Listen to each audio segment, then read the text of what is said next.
शरणं गच्छामि धम्मं शरणं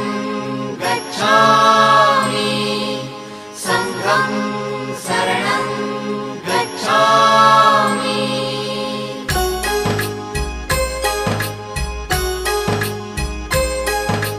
बुद्धं शरणं गच्छामि धम्मं शरणं गच्छामि संघं शरणं गच्छामि। त्यागमूर्ती तू शांत चित्त तू योग रूप संसारी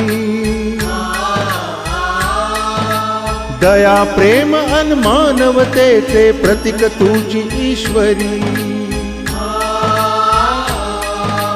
सिद्धमूर्ती सिद्धार्थ गौतम सकलांचा स्वामी